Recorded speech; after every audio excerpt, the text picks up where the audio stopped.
Hello, everyone, and welcome to sort of a Raw Men podcast. And this is on we'll call it a special occasion because I don't have a more appropriate term for that. I'm here with Phil Session. I will be followed by some other guests later on this evening. We're going to be on for a couple of hours talking about this. There was an incident that happened in San Antonio that has left 3 children orphaned, tragically, and we are, of course, trying to raise funds to see however much we can help out in the situation. Phil, can you give a better description of this than I can? Yeah, I'll kind of go over that day. This was this past Monday, just 4 days ago, and I'll just kind of break it down a little bit. It was a regular Monday work day, and I'm there at work, and I see some commotion on Facebook, just notifications, nothing mentioning me, just regular notifications. And this was about maybe about 11:30 on Monday morning. So I go into it and I see a message from Anthony saying that he just arrived and it doesn't look good. And at this point, I had no frame of reference to what was going on. I had no idea what was happening. So I scroll up and see Scott's original Facebook post, and all it says was goodbye, period, and nothing else. And at that point, like, so many thoughts ran through my mind. And so I shot up from my desk, told my boss I'm leaving. And I work less than 3 miles from their house.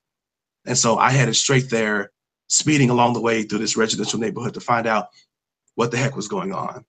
I arrived on the scene and police were already there with every street leading to their house barricaded off. Police lights all over the place. And once again, in my mind, I don't know what to think. I don't know what the heck is going on. I just wanted to make sure that Scott was okay, because at this point, I didn't even know that Jennifer was there. So I find my way as close as I can get to the house, which is only 3 houses down behind the police barricade. And I'm asking everyone that's there, what's happening? What do you know? What is going on? Talking to the neighbors and the police, they say it's a standoff of some type, but no further details than that. So in my mind, if it's a standoff, then that means people are alive. They just need to negotiate or talk. In my mind, things may turn out okay. That's where I was at this point. We kind of always start from there, don't we?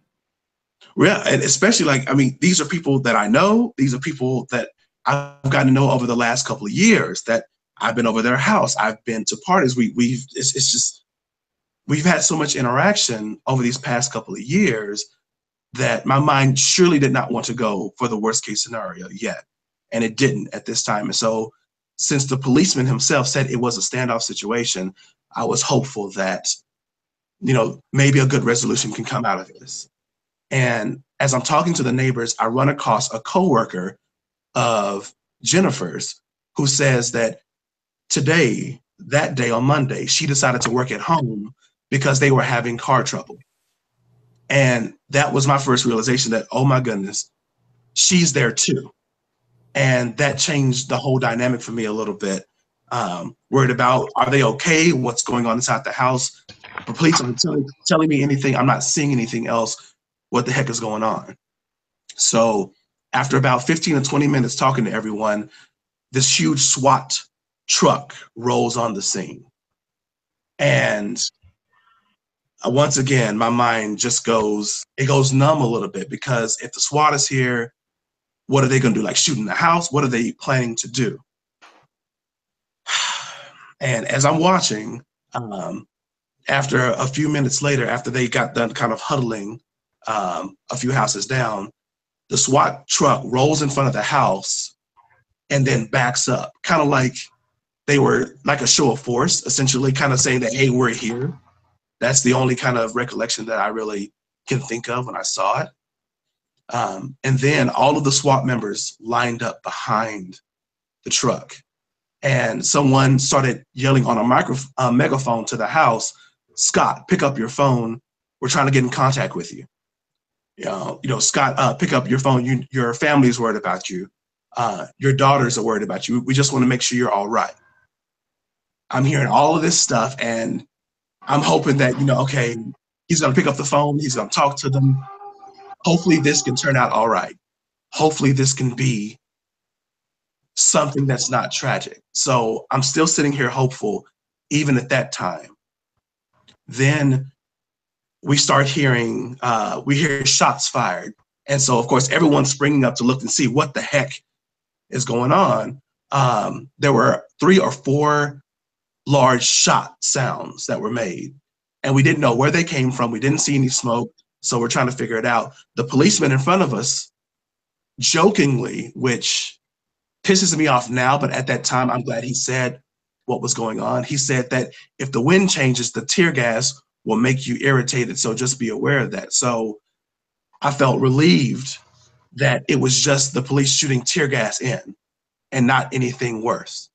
So once again, I'm holding on to a little bit of hope that some good resolution can come from this. They're still yelling at the house saying, Scott, answer the phone. Please answer the phone. We just want to talk and make sure you're all right, stuff like that. And this went on for about 10 minutes. Then the SWAT team moves into position. We're all sitting here watching them. They started moving through the driveway up to the porch area. And we hear a loud bang. And the 2 dogs, Vegas and Mindy, shoot out of the house, running towards my side of the street. So the neighbors and I are trying to catch the dogs, trying to stop them from running off, but they were not listening. They ran as if they were fearing for their lives because the tear gas was inside, I guess, but we couldn't catch them. They darted through all of us. And so some neighbors went to go find them. Still no word of what they found, what's going on. But even at this juncture, seeing everything that I've seen so far, I thought that things may be okay. The SWAT team started going into the house. 5-10 minutes passed, no word. And at that point, everything slows down. The policemen outside, it's like they lost their sense of urgency. An EMS truck rolls in, not with lights on, blaring, or fast. They very slowly crept in front of the house and parked on the side of the street. And everyone, the SWAT team started exiting the house. Everybody was moving slow. No one's doing really anything. Everyone's just taking their time. And even though they wouldn't tell us what was going on, it seemed kind of clear at that point that something had happened inside, because they weren't leading anyone out in handcuffs. They weren't loading anyone into the EMS truck. It was just going, everybody was just slowing down. Sorry. So we're standing there behind the police barricade, waiting on some word of something.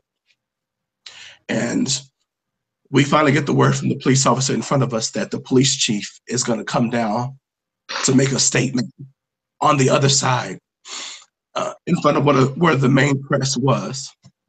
So I get back to my car and head to the other side where the press was gathering. And I found Anthony, and I hugged him, and my tears were already rolling because I knew what was already happening. Whew, sorry. Okay, sorry. So I get in front of the cameras, and there's the big setup there waiting for the police chief to come and make an announcement. And I knew what he was going to say. And even at that time, I was still hesitant to accept what I thought might be the case. And he said in front of everyone that when the SWAT team went in, they found 2 bodies already deceased on the floor upstairs. And I was trying so hard to hold myself together while all the cameras and everything was there, but I was dying inside. I was looking away, trying to just hold myself together. while he was giving this account of what happened. And it was unreal. It was unreal. And it became more real for me. I sent a text. I was going to send a text back to my job to say, hey, I'm not coming back in today, or something to that effect. But the words that I found to say, I don't even know why I phrased it that way, but the only thing I sent back to my boss was, my 2 friends are dead. Just, my 2 friends are dead. And that was it. And I just wrote down a little bit. I had to go back to my car, and it was so unreal that day. And the fact that this happened and left these 3 girls now orphaned. They went to school that day, went to school that morning, just like any other morning. And now they are orphans. And they didn't ask about it. I don't even know if they even knew that it was happening or what any of the details were, but all of a sudden they can't even come home. They're going to have to hear news about both of their parents being deceased and the circumstances around that. And I was tore up. I was done. I was really done. But nothing that I felt could compare to what they would have felt when they first heard that news. And so, even through all the pain that I was feeling, I wanted to start doing something for them, because I knew, as bad as I felt when I was out there watching this whole scene unfurl over an hour and a half, I'm just a few houses down watching this whole thing go on, that everything that I was feeling, they would be feeling it so much worse and for so much longer. And that's when I took it into my mind, there's nothing that I can do, that my 2 friends are no longer alive, that Jennifer and Scott, like both of them, they're gone. And I live less than 5 miles away. I work less than 3 miles away. And the fact that I couldn't do anything, the fact that I didn't see any of this on the horizon, nothing that I saw led me to that Scott would do something like that. And it's just, I was pissed and hurt, but I found my resolve in wanting to do something to help these poor girls that are going to have to live their lives with this going forward. And that gave me a little bit of hope. But as I think about that whole situation now, I'm still like, it makes me tear up every time I think about being at that house and knowing that,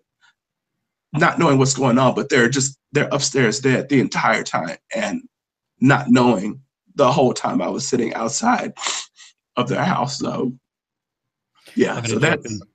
I'm going to yeah, jump in yeah. for just a moment. I'm going to remind people that we are trying to raise money for these 3 orphans, and there's of course a donation link in more info box down below.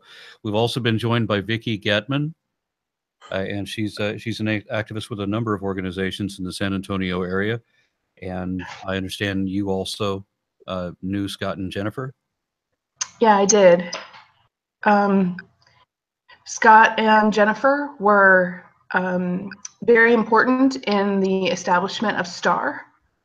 And Jennifer had came to me and asked me if I wanted to start a community service organization, and that was focused on building a family and on the community service. But the big part was the family, because we were out here as atheists in San Antonio. We were military transplants. Both he and I retired here. And so it was important to bring our kids together and bring our families together, so that way if we needed anything, we had each other to help. And we just kept adding more people to it, and it was a beautiful organization. And Scott even used to help me with the Lackland meeting. He was really active helping me with that. But the bad part of all this is that I said him, ultimately he decided to leave both the Lackland meeting and STAR, and Jennifer went with him. And it was over the fact that I was asking him to not make the jokes about women's bodies and stuff, because he has 3 daughters. And, you know, people always call me uptight, and he said, it's no big deal, it's no big deal. And I said, your daughters could see these one day, Scott. It's a big deal. And he was like, no, they're not gonna have social media for a long time. It's not a big deal. And I confronted him about sexism and misogyny, and his relationship fell apart because I talked to her about it. And I said, Jennifer, you know, I know he's your husband, but the way that he speaks around my children and around your children upsets me. I don't like the jokes. I don't like the way that he's always putting women down and always referring to women's body parts. And I have 4 daughters and you have 3. She got very upset with me and wanted nothing to do with me anymore. And so I knew them over 3 years ago. I was friends with them for 1.5 years, and then I haven't talked to them in 1.5 years. And I always thought that you know, and then I'll reach out to Jennifer, and I did that twice, and she wasn't ready to talk with me about anything yet.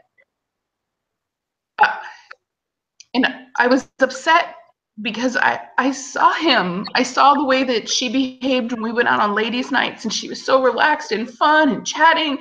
And I saw the way she behaved when he was around, and she was a different person.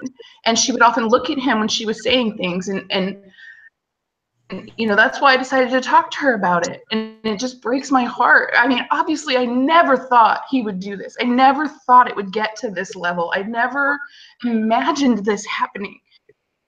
I couldn't sit by and let her be that way. She was strong. She was smart. She was, you know, she loved to go shooting on the range because she felt that it was important that women had they could take care of themselves, and it was important to her. You know, she had daughters, and she wanted to stand up and show them that women are strong. And this still happened. And so I felt very, very lucky that Phil was there, because he answered. He live fed me all information. I was like, Phil, what's going on? And he was telling me everything that he saw while he was dealing with all of that himself. He was such a kind person to be messaging me detail by detail as he knew it coming through.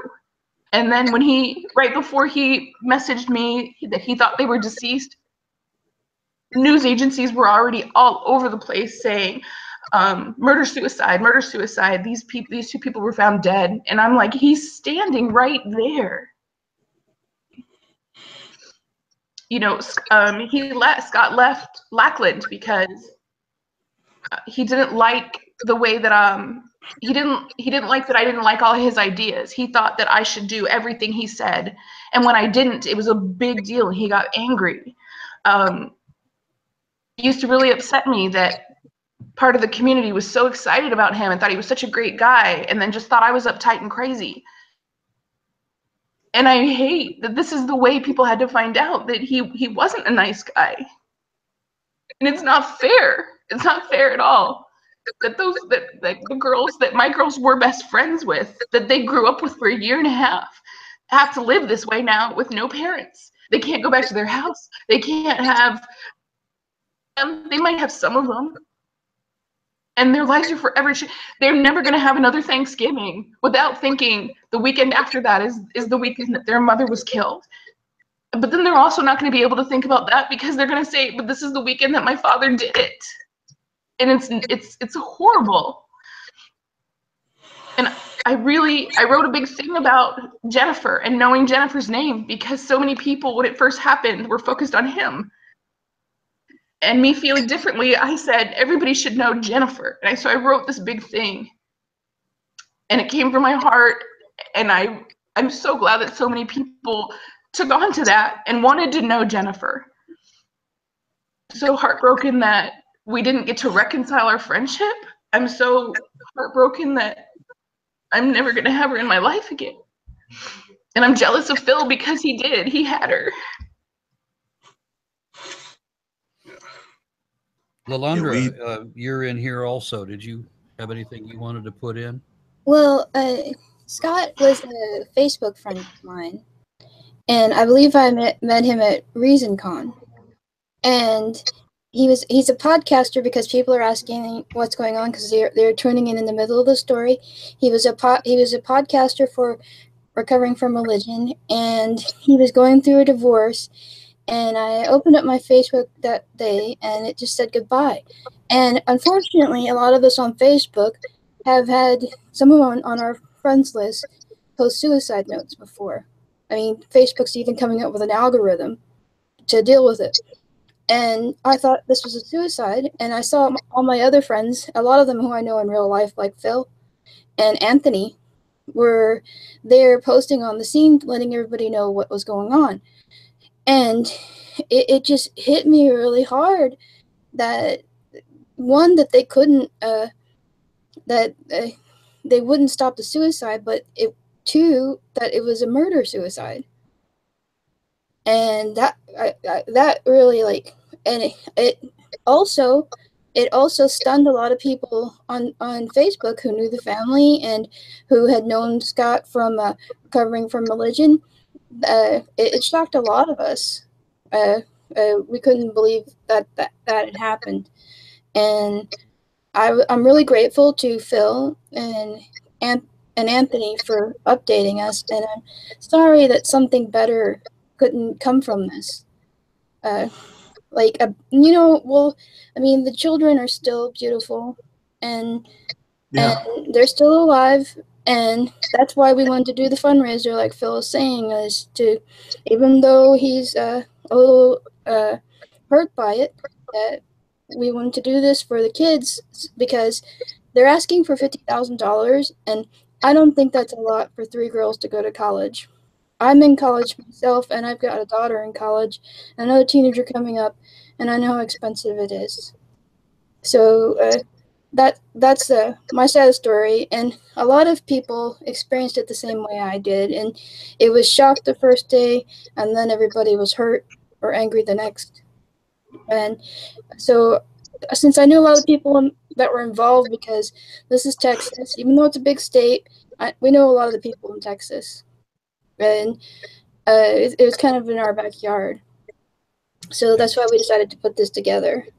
Regardless of whatever people may be thinking about, about Scott, think instead about, the 3 girls in school who went through this situation. I mean, and this is, $50,000 is such a small thing compared to the weight of this. It's a token. I mean, it's for people that are too far away to give them a hug, to give them something more substantial than that. So please contribute if you can. I know there's a lot of people that are asking for money for various, worthy things, and this is one family essentially, but there's still some significance here. So please contribute if you can. Link is below. Yeah, that what Lalandra said was right. The shock of it is what really got me. I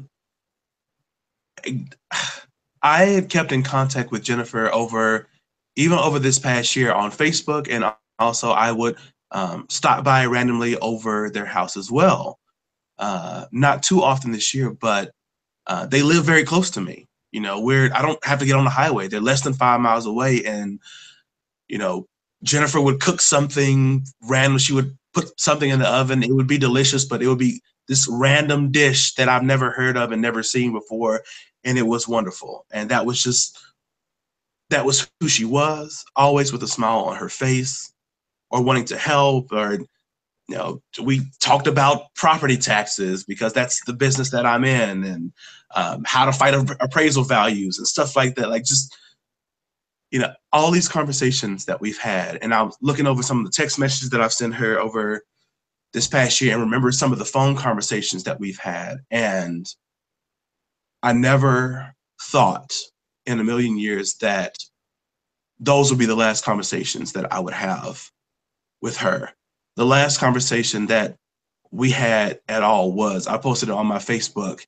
I volunteered at the San Antonio Food Bank, and I was mentioning that we had to throw away a lot of food. And her comment was, do they have composting bins there so that they can reuse the food and actually use it for their fields that are in the back, because they have acres of farmland in the back. So, and I was telling her, yes, they do. It's huge. It's ginormous bin that they have. And that was the last one. That's our last conversation, was about composting bins. And that was it. Like, that's the last thing I have from her. I can't call her anymore or send her a text or message her on Facebook the way I have over this past couple of years. It's just it. And I remember after my initial shock and after I kind of processed that this was real on Monday, I remember that I was just pissed. I was so pissed and wondering why this would happen. Why I didn't see anything. You know, what could I have done for being so close to that house and not knowing that this was on the way? And I didn't know how to feel about it. And so once I got done with most of my crying, I won't say all, because for the last couple of days, every time my mind went back to that scene, tears would flow. But I pushed all effort that I could into trying to get a fundraiser going, to promote it, to get it out there, because out of all this tragedy that's happening, out of everything that's going on, the girls will never be fine. Like, they'll never be quote unquote fine going forward. They'll carry this. But if I can make a small difference in their lives and all of us together, it's been so much outpour of support from all over the place, from the secular community, from friends and family, people that didn't even know about the situation that read it and contributed anyway, co-workers of mine as well when I shared it up there, because when I sent that message about me not coming to work, it got around that I knew and was friends with the people that were involved in that story. Like, to them at work, it was just a story on the news. It was just another bad story about another bad shooting. But to me, these were people that I knew. Like, these were my friends, people that I called my friends for the last few years, that I've interacted with and played with, you know, their kids or whatnot, and talked about Pokemon Go, for example.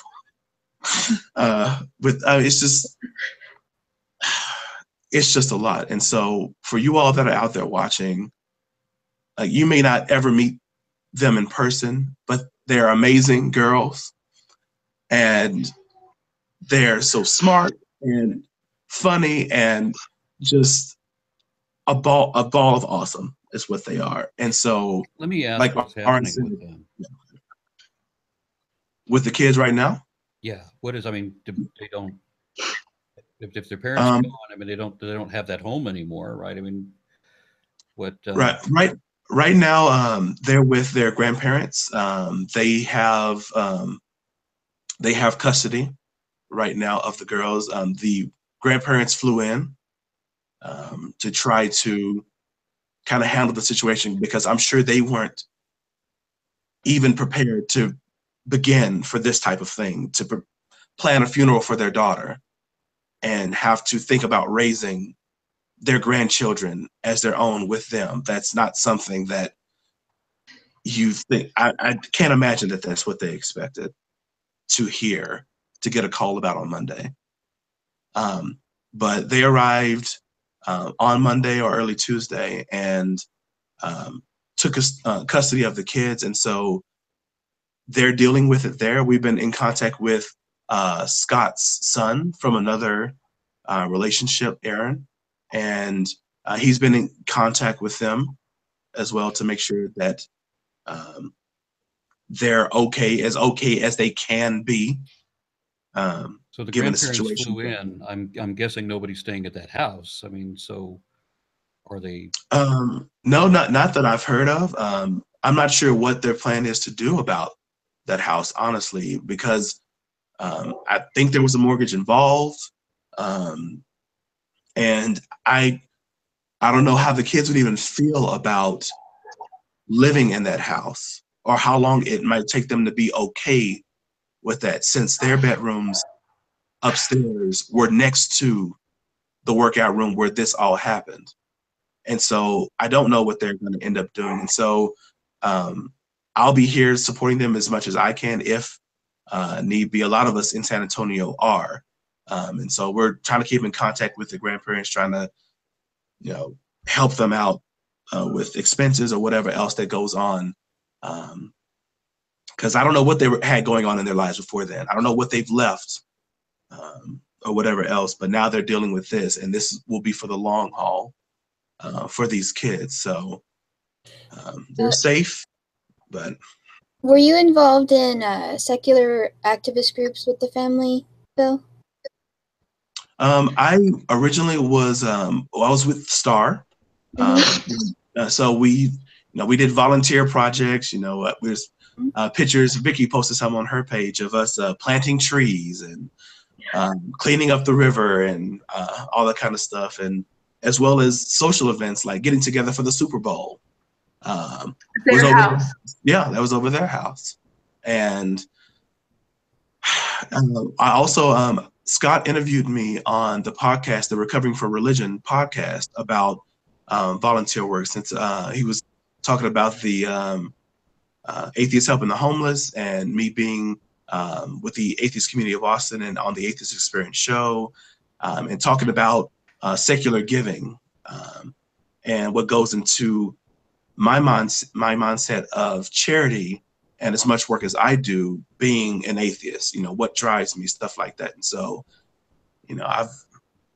I've been in those aspects, but beyond that, it's just been having conversations. Like that's how we became friends, but we would talk about other things randomly throughout the year, or calling Jennifer to see how she was doing. And her talking about, whatever random thing that she'd want to. But was Jennifer involved a lot in charity work? She was. Vicky, did you want to talk about that with her and Star and the programs that she was involved in there? Yeah, absolutely. She, like I said, it was pretty much her idea to build STAR. I just kind of had the motivation to kind of do it, where it was her idea, and I just kind of was like the force that was making it happen. And so, yeah, being part of the community was a big part of what she wanted to do. And so we, I think the first thing that we were doing was the river cleanup, because, during Fiesta down here in San Antonio, there is always trash afterwards. And so we saw this picture on Facebook of all of this trash over part of the river. And so I said, I'm going to clean that up. Well, she messaged me and said, if you go, I'm going. I want to, this is kind of what our STAR was kind of hatching. And so then Phil was like, I'll be there too. And so we got in touch with them, and then we started doing that. And she used to wear these big like sun hats because she couldn't have the sun on her face. And she brought all her own tools every time. Like she brought her own shovels and her own, she'll bring bags or pads or something to kneel on when we were planting the trees. And she brought all of her own tools and equipment everywhere we went to do anything. And she just loved being out there. She loved giving back, helping the homeless. People in that, I had started Atheist Help in the Homeless San Antonio before STAR was created, but it implemented kind of next door to each other. And so she was a big proponent of that. She even brought her girls out to make sure that they could see, what life could be like and how we need to help people that are in need. And she was almost out. I don't know how many she was out to. She didn't come to everyone, but of course, but she was out to most of them. And then I'm trying to think. I think that's really all we kind of got to do with STAR before, like I said, I kind of had that falling out with him. And then, of course, it's her husband, so she's going to go with him, but it was her idea. It was her ideas and force. And then I didn't work. I was retired, so I was able to kind of just put them into motion easier. Like even our design and star, it has a big star and then it says star across the front. Well, the big star, the yellow star was her idea. She wanted that. She thought that looked, you know, was the look she wanted our organization to have. And so that part is there because of her. That's what she wanted. And our first shirts were written in black because she wanted us to be able to wear atheist shirts proudly out in the community, but she didn't want them so obvious. So it said star you could see, but you couldn't really see that there was the word atheist in it unless you were up close with us. So as we were building this organization, she was thoughtful of everyone. Like she was out atheist, I was an out atheist, but there were people in our group that kind of weren't. And so they could still wear this star shirt and not have people like looking at them all crazy, because the atheist part was really tiny and in black. And that's just what she was. Other than going out in the community, she was just thoughtful of everyone. When we had potlucks, we're all talking about who's bringing food, who's bringing this, who's bringing that. And then she would still bring these amazing ribs that she would make. They were just tender, falling off the bone, just delicious.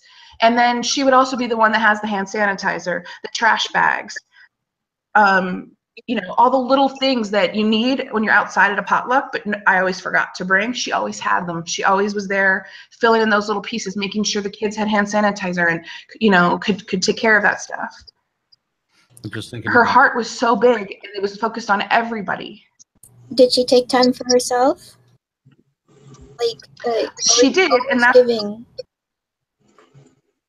The way that she took care of herself was every Sunday she was part of a women's shooting team, and she loved this pistol that she had, and she would go out there and shoot with the girls, and she loved it. She called it her me time. She's like, some girls go get their nails done or get their hair done or, you know, go shopping or makeup or whatever. She's like, not me. I want to be out there with the women's shooting team. I want to be getting better and better at this.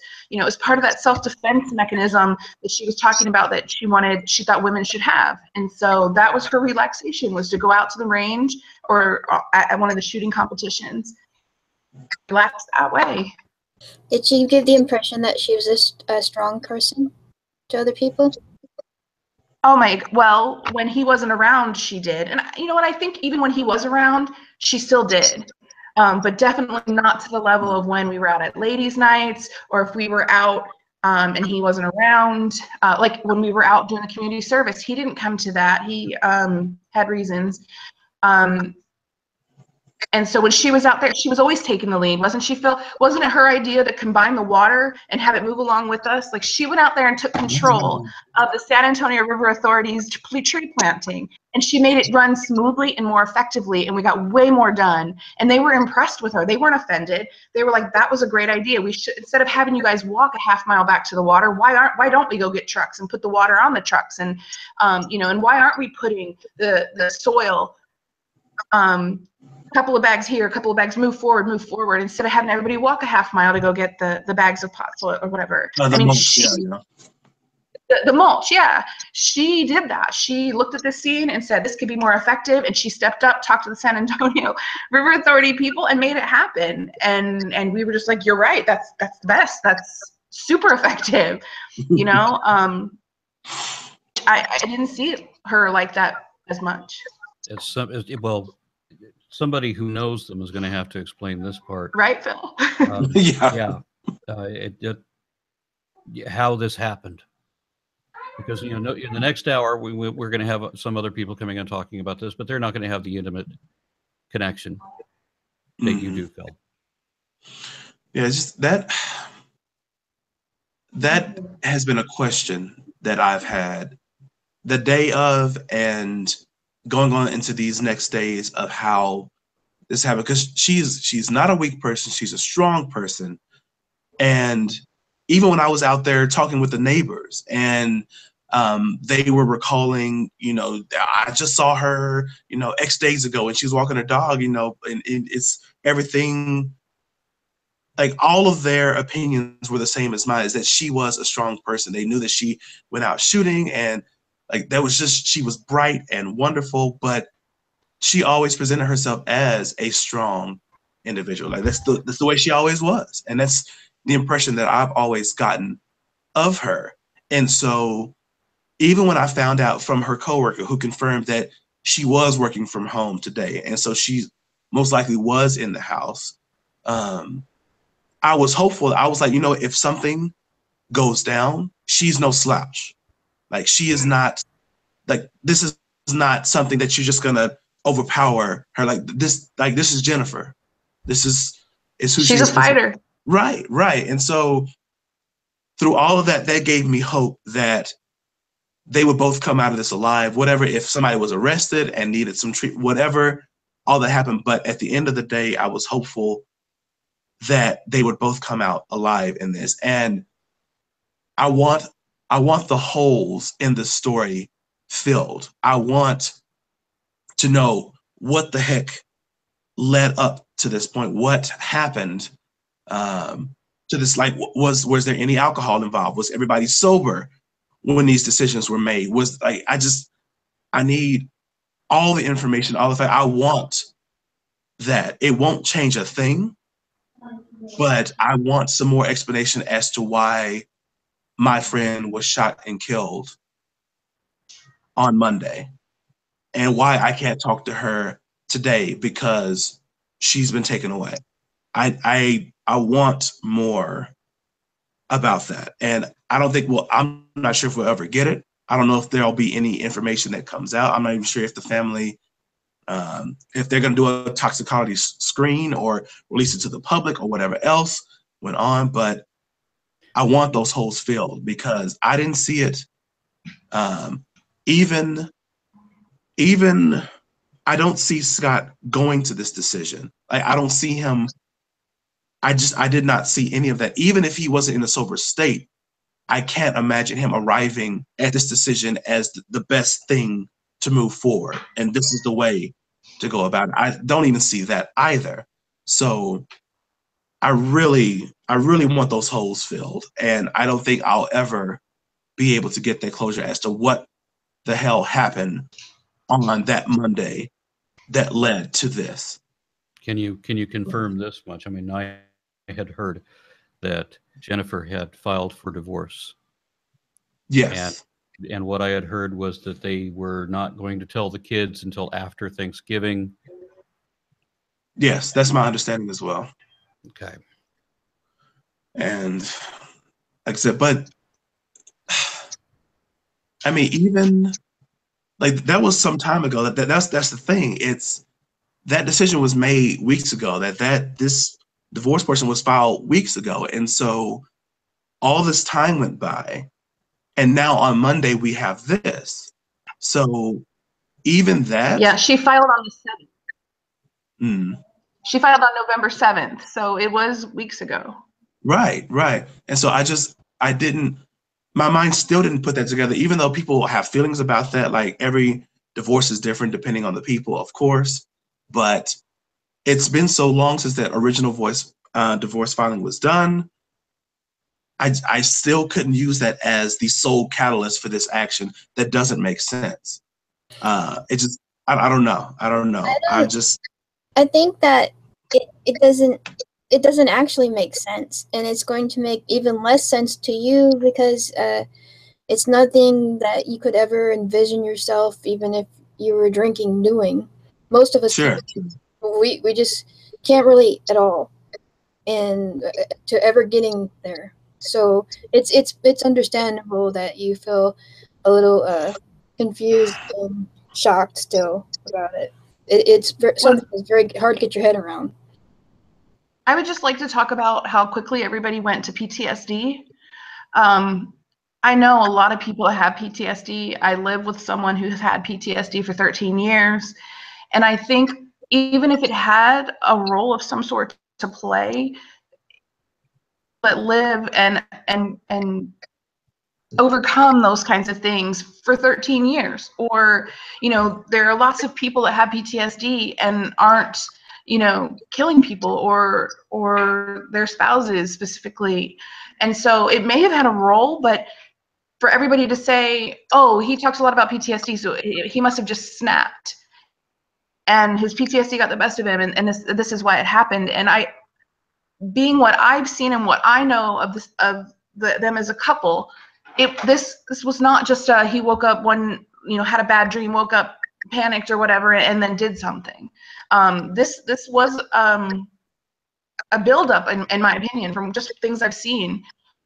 Would it be fair, and so would it be fair to, I mean, is it a fair guess, let's say, that that he was like so many other people statistically are? I mean, he's 50 some odd years old, and he realizes he's facing a divorce, and he decides that, you know, if I can't have her, no one can. That's a scene that makes more sense to me because of watching the little ways that he controlled her, and she watched what she said around him, and that makes more sense to me. And maybe PTSD also went into that a little bit, but the scenario you just said is what makes the most sense to me. We've been together for so long, we have 3 kids, and I won't be able to live without you, and so without me, kind of a thing. That's what I see as more of a story than oh, he had PTSD and he flipped out. Yeah, I don't want to say, of course, that that's what that is. You know, I don't know if I ever met Scott. I'm sure that I probably did at one of these events because I travel a lot. But I mean, I can't say anything about anybody's personality if I can't remember anything about it. And so, of course, that's why I wanted to get, you know, the people who knew them to tell me what is the most fair assessment. I don't want. Sorry. Awesome. I don't want to also stereotype people with PTSD that they are suddenly violent or a danger to themselves or others. I was looking through some studies, and that there is a slight rise in violent behavior when they studied veterans from the Iraq War. But when you eliminate for other disorders that they might have had with PTSD, there is very little difference in violent behavior between people with PTSD and with the normal people without it.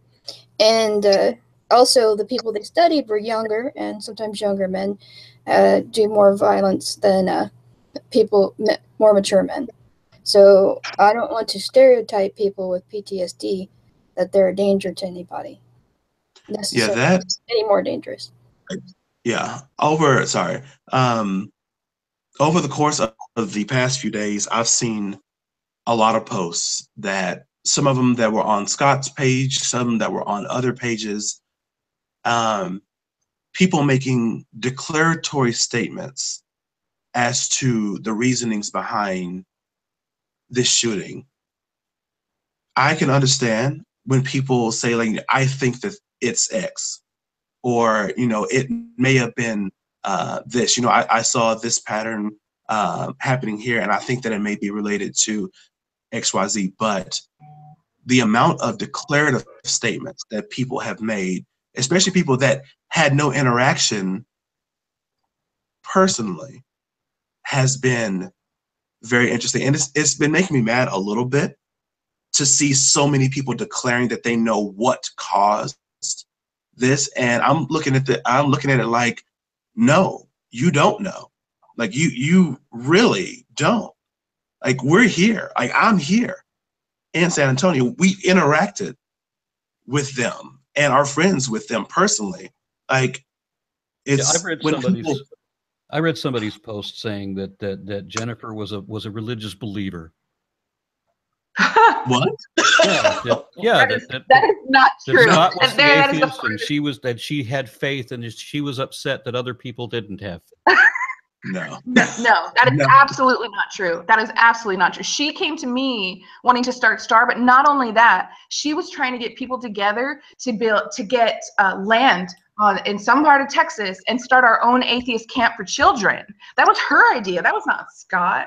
She wanted to have an atheist kind of, I can't think of the word I want to do, but like a resort, not resort, that's too fancy, but like a relaxation place for atheist families. She wanted to take this land and build, it sounds weird, I was going to say commune, but that's not what she wanted. But, like, you know, just some place for atheist families, atheist kids to go hang out, ride horses, you know, have a shooting range, do bow and arrow stuff, just like any other camp. But she wanted it specifically for atheist families. And we talked multiple times, even joking about how we would all just buy land and live on it, and then we would have like this whole big these words are escaping me. I'm having trouble with words, but you know, almost like a theme park sort of situation where this was like the atheist family location, and yeah, no, that could not be farthest from the truth. She was an atheist. She did not believe in anything supernatural.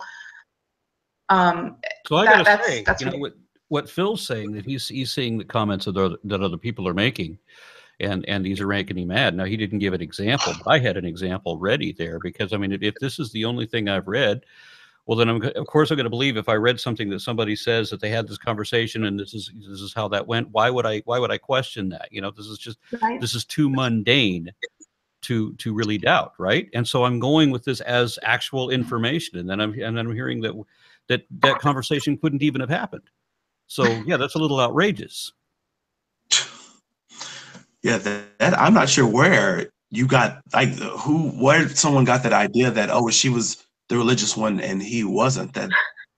That couldn't have been further from the truth at all. Like, that's pretty amazing. And of course, if you read something really mundane like that, you wouldn't expect to make. I can't give you notations about who wrote the thing, you know, because I mean, you don't, something that as I say, that mundane, you wouldn't think about making a notation to go investigate that later.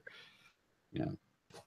That might be some of the more outlandish speculation, but everybody, I guess, in these situations wants to fill in blanks, try and make sense. And there definitely is a reason why it happened, sure, but getting to that reason would be really difficult, and to for sure say it is a mental illness, or, well, for sure he probably was depressed and because of his divorce. I mean, that would just seem likely, and given his behavior. But depressed people aren't necessarily any more violent either. So you kind of have to be careful. The only thing I would say, and I know that I don't want to rub people the wrong way, but the only thing I would definitely say that that 3 women die every day from intimate partner violence, and whatever anybody else thinks, it's something related to this, definitely. And then who knows what the triggering point was, but when we could, I mean, maybe people seem like they're speculating, and there's a lot of speculating going on, but maybe that's people trying to make sense. Problem is, you're trying to find a reason for it. I mean, I don't know if anybody's ever, I mean, I suspect that Vicky probably has, but I have had a handful of times in my life where I've had to deal with somebody that has just gone off the deep end, you know, that they were a perfectly reasonable person up to a point. But on today there is no reasoning with them. There is no way they're going to do something insanely stupid, and they're not going to let anybody stop them. It happens. Yeah, I'm reading some of the comments now, just kind of going through. I went back to the goodbye post that Scott had posted that morning, and like some people saying that, you know, they're, like Vicky was saying, kind of blaming it sheerly on PTSD. Like in this case, it was someone saying PTSD is real, and yes, that is the case. But no, to declare right, to declare that as the cause, I'm just like, no. And other people are saying, oh well, you know, he must have been so depressed. He must have been so depressed that he did this. That may be the fact, but we don't have enough information at this time to make that declaration. Only speculate about what happened. It's no better than me being outside with the neighbors at that time, and they were throwing around all of these speculations about, oh, I saw this. Well, maybe he was totally depressed. Well, he had back pain over here, and he was taking pills for that. Like, it was all these conversations happening before the SWAT team actually moved in and found the deceased bodies. But the neighbors were running their rumor mills right outside that portion, coming up with all kinds of scenarios. And I didn't say anything because I wasn't there for them. I was there focused on what was happening in front of me. But in my mind, I want to say, what you're saying, like, do you have any evidence for that? Or is this something that's just you're saying to make yourself feel good? But people were grieving in their own way. that's not the time for If we're all talking that kind about of stuff. if we're talking about unverifiable speculation, okay, I mean, Yeah. then depression, certainly he's facing a divorce. That's Sure. that's a reasonable probability, right? But the PTSD, as I understand it, and maybe I don't, okay, but as I understand PTSD, you have experienced in a battle situation, for example, that you've seen horrors against humanity, and these scar you emotionally. I don't see where there is a connection there to follow this chain of action. Where, I mean, if you're terrified of a situation because it's causing you to be, triggered into some kind of a reaction, that doesn't justify or explain typing out and choosing the red background color for your Exactly. Facebook post and all that. That's inconsistent with that hypothesis, is what I'm saying. But not only Yeah. that, he called and canceled lunch with somebody. Yeah. First of all, he called, canceled lunch, drove the girls to school, came home, made that post, called the police, told the police what he was going to do, and then when the police got to his house, he turned around and did it. Having a PTSD freak out moment. That is premeditated murder. That is planning it out, and it breaks my heart to say it. I mean, but he made a decision either that morning or sometime that weekend that he was going to cancel lunch with the plan he had, and then take the girls to school. And then I mean, there was some type of premeditation to this. It wasn't just a PTSD flip out. Yeah. And that brings it back to the girls who have to live with the aftermath of this without the guidance of their mother. Yeah. And this is why we're doing the show. And I hope people understand that a lot of people, like, in the community knew the family, and they just want to know why. And that answer isn't. We weren't there the whole time, and I'm sure we wouldn't have wanted to be there because it was horrifying. But but still, these children are left in the aftermath of this decision. Mm-hmm. And there's another consideration too, is like the grandparents, as you say, they flew in, so they're obviously out of their situation. The girls are going to be out of their school. Everybody's out of their home, and how do you accommodate 3 extra people in anyone's household? Even if you're well off and you have facilities, normally these are 3 extra people. There's 3 extra rooms. Not everybody can do that. There's a substantial upheaval. So again, I want to call back that the purpose of doing this podcast is. It really is to try to raise some kind of a gift to try to comfort people in an absurdly tragic time that I can't personally relate to at all. And the only thing that, you know what I mean? It's not that I can't relate necessarily. I can't understand the circumstances. Fortunately, I've never experienced anything like this. I can't imagine what this would be like, but we need to do something. I want to do something, and I want to help in some way for the survivors of this. So please, if you haven't given yet, please do. Can I just say one more thing about Jennifer? Mm-hmm. Yes. One more little story. When we obviously were really good friends, I had to go to Chicago. My husband and I went to Chicago for a 4-day weekend. And she volunteered to take 3 of my girls who are the same age or close to her 3 girls. And then my 2 other kids went to another place. But schools were 40 minutes at least away from where she lived. And I told her, you know what, it's a Thursday, Friday. You can just miss school that day. Don't worry about it. And she wouldn't have it. She's like, no, they have to go to school. So she woke up even earlier to take my kids 40 minutes to school. And then she was there. She had to go back and pick them up from school because obviously the bus wasn't going to go to her home. And so she went out of her way to do that, to make sure that my kids went to school, even though, I was out of town. And I'm the type of parent that lets my children pack for themselves, and then I have them each other verify what each other packed. Well, this particular time, the little girls did not pack themselves underwear. And she made sure to get them underwear, and that they had underwear for these 4 days while I was gone. She's just the most incredible woman and friend that anybody could have. She did anything for everyone. It was moving.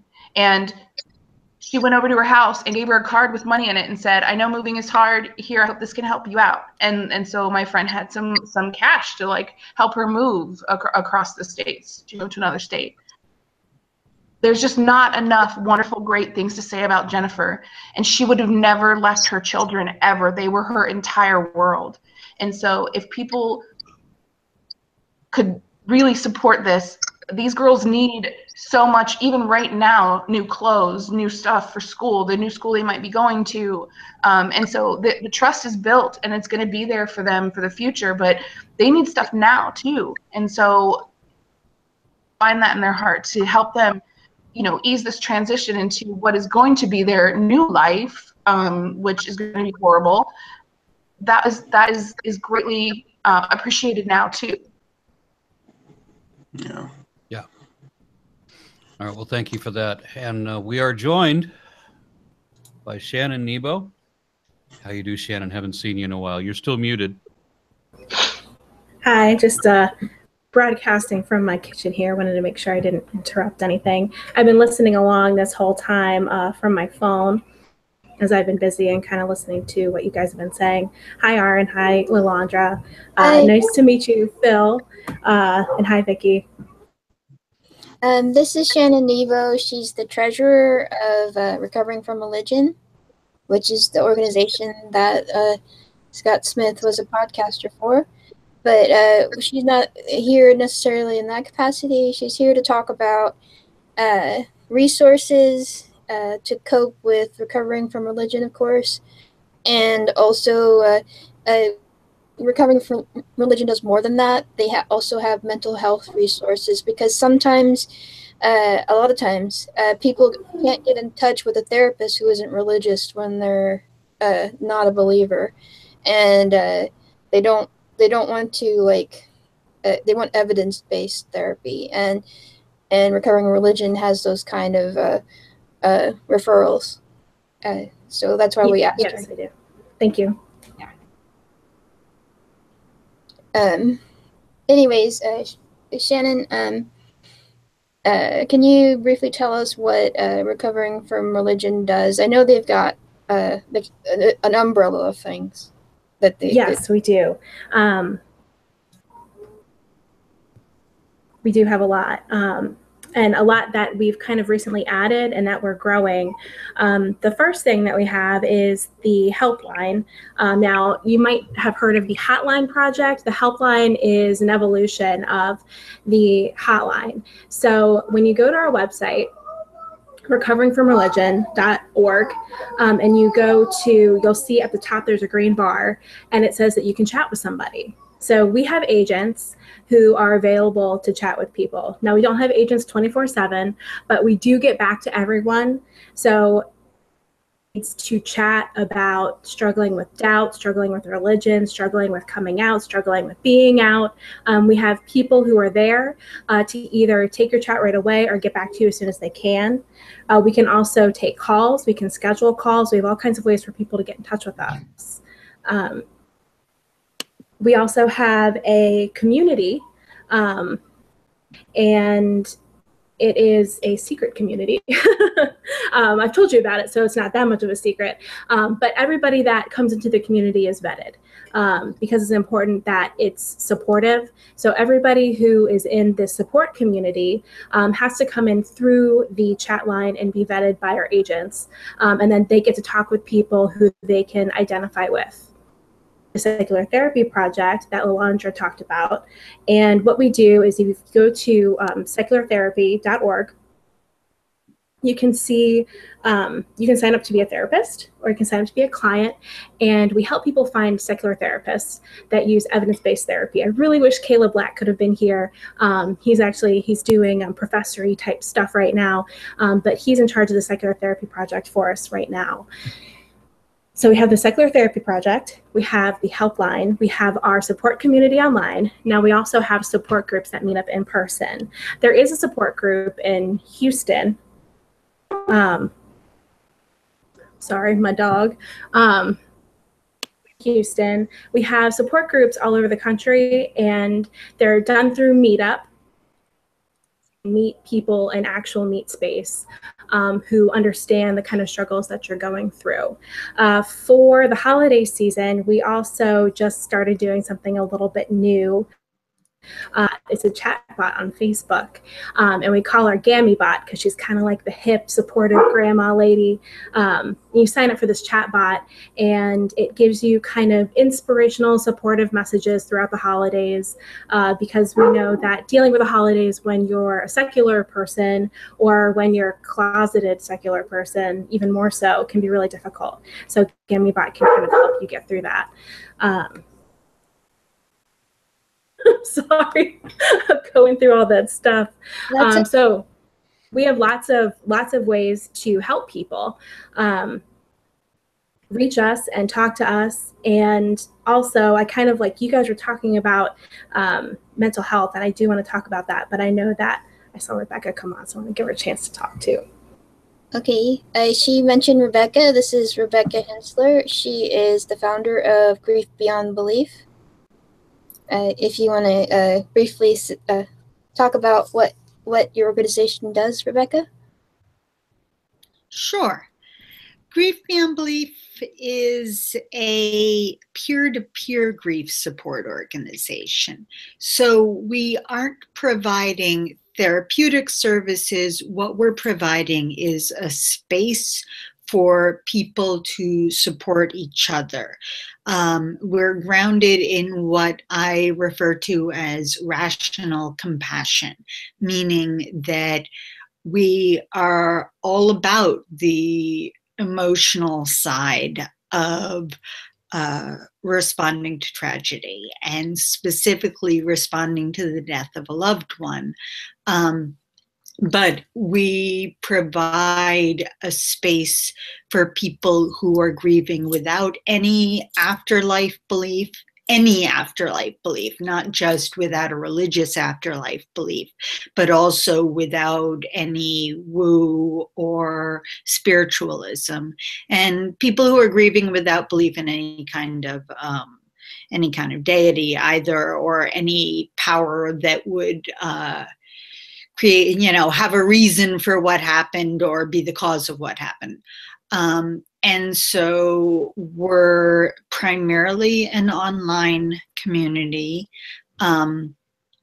We have a public Facebook page where people post, and people are able to contact us and ask us to post for them anonymously. People post requests for support, for advice, for recommendations and referrals, and then the community comments. We also have a closed confidential grief support group, and that is, the membership is very heavily vetted. So we're making sure that people who join the group are committing to following our conditions of participation. And we are entirely volunteer. We have no funding, sometimes we get funding for specific projects, but we are a very small organization with a very strong handful of volunteers who vet membership for the closed group. And sometimes people within the community say, we need a specific, even smaller group to address. For example, we have a group called Parents Grief Beyond Belief, and it's just for people who are grieving parents. But like I said, it's an online community. And while I do sometimes go to various locations and do in-person grief support workshops, that's something I really hope in the future there's more of. I'd like to jump in with something just to put things in perspective when you're talking about grief beyond belief. I did an interview with a handful of chaplains at our Children's Cancer Center, where my own granddaughter lost her battle after 3 years. And she was 3 years old when she died. But anyway, I did this interview with them, and they said that they'd noticed that the slogans or sayings that they would usually use for any kind of religious believer that would comfort anyone else, they'd noticed that not only do these not comfort people without religion, but that it actually had the reverse effect, that it would irritate or agitate them. And they wanted to know, what can we say to make these people feel better? And I said, well, that's where your job gets really hard, because if you don't have a spiritual belief at all, then all we want is your compassion, your humanity. There's probably nothing else you could do than a hug or to share a tear, because none of the stories, I mean, if you tell me that my granddaughter is an angel now, you are insured to get rage out of me. That is not going to be a comforting thing to say. And we had a very productive meeting with these chaplains about how difficult it is to console people who don't have that religious belief. And we need, if real world problems require real world solutions, and that's just all we can accept. So thank you very much for that, Rebecca. I think Erin's point's a really good one. And one of the things I think that's really powerful about Grief Beyond Belief is that people are able to share what they find comforting that is grounded in reason. And I think that that's much more successful than someone saying, well, you should find this comforting, here's some mythology. And even asking, I asked today on the public page for people who were grieving or had grieved losses to suicide or to, violent deaths, who had loved ones who had been murdered. And I asked them, I said, what helps? And it was really extraordinary that even under those conditions, people had answers to that question. People were able to say, well, I'm using, what helps is to honor the child I lost, or what helps is doing something in their memory.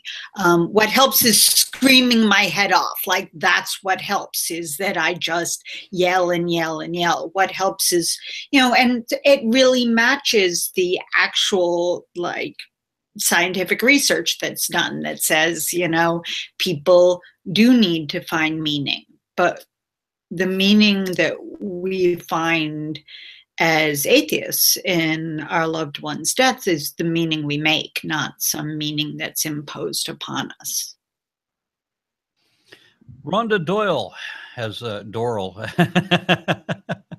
has joined us as well, and you're still muted, but would like to hear from you. Yes. So I am a facilitator here in Tulsa for recovering from religion, and I've been doing that since 2012. And what's interesting is I just had our monthly meeting, and we actually were talking about what has happened recently, and talking about grief and moving on in a military stance. I had a couple of veterans show up to the meeting, and it was a really eye-opening experience around mental health in the military. It was really, I was just kind of blown away about how the military basically does nothing in regards to mental health. That's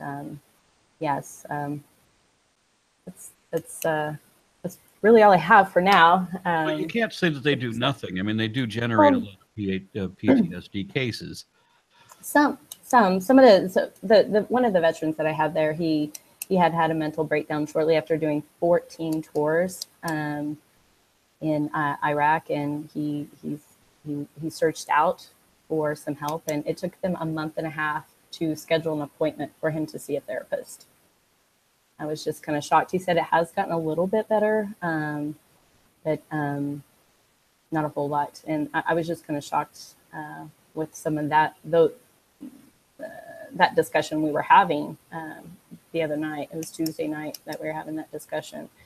Not completely nothing, but he walked away feeling like, he served his country well, and he had no one there for real support. He had, as he says, his brothers and his sisters, the people that were there beside him in war, to turn to, but no real action in regards to getting, real good mental health.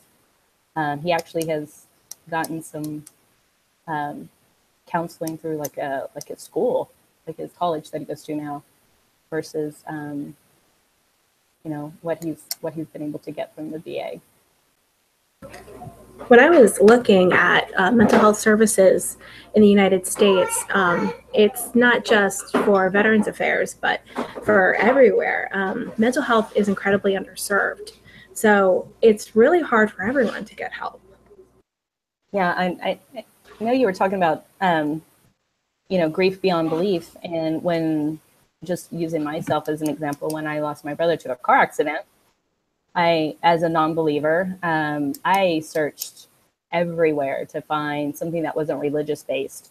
And I wished I had something like Recovering from Religion or Grief Beyond Belief, 15 years ago, when I needed something like that. But I had a very good therapist who actually suggested a secular type grief recovery here in Tulsa that I attended. It was like a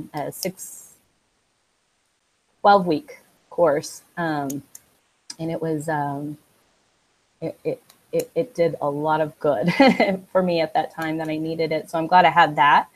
But I did have to deal with a lot of religious individuals that were in my group talking about, a deity or a God or something that, helped them along the way, where I felt very alone. That's but it did help. That's another important thing to bring up in the current situation where we were talking about these girls. Does anybody know what the grandparents' position is? No, I haven't heard anything. Okay, because we have 3 girls that were raised by atheists. Likely, statistically at least, the grandparents would be religious, and so imagine what the girls are going to be going through with this type of a situation, especially in this specific situation with those grandparents. And it would be really meaningful if the atheist community could come forth and present token donation to help ease that pain somewhat. Rebecca, I'm pretty sure that you have lots of experience with the stages of grief. Do you remember them from memory? The 5 stages? You're muted, Rebecca. You gotta unmute your microphone. Okay, so now that's there. So here's the thing about the stages of grief. The stages of grief, unfortunately, or fortunately, because a lot of people feel pressure regarding the stages of grief, the entire theory was debunked pretty soon after it was developed. When there was real research done regarding the stages, what it turned out was there are no consistent stages of grief, not a consistent order, but many people successfully learn to live with their grief and move on and have healthy lives without going through those stages, and many people experience completely different sets of emotion.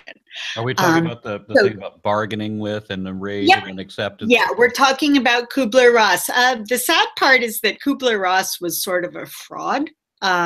She hadn't done any real research.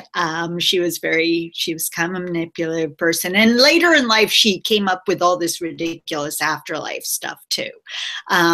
But she made a lot of money off her and got a lot of popularity off that stage theory, but there was no real science behind it. The good news is there is some strong grief research out there. And George Bonanno, who's done amazing work, and then also, and one thing that I think is probably going to end up being very important for this family and the friends of the Smiths is that there is something called complicated grief, which is not, it turns out the research shows that most people who suffer a loss human beings have great resilience, including children have great resilience.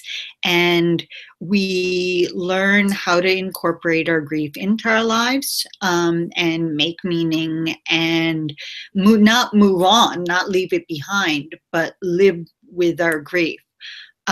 But some people, particularly people where the loss was traumatic like this, experience a much more intense set of symptoms that goes on and on and on. And the Center for Complicated Grief that's at Columbia University has done this extraordinary research. And so I really recommend, you know, both in this case, but also if anyone who's listening has experienced a loss and they find themselves years later sort of stuck and not really able to move forward in their lives, that they contact the Center for Complicated Grief and pursue the therapeutic treatment that they are starting to develop that really does seem to have these amazing results.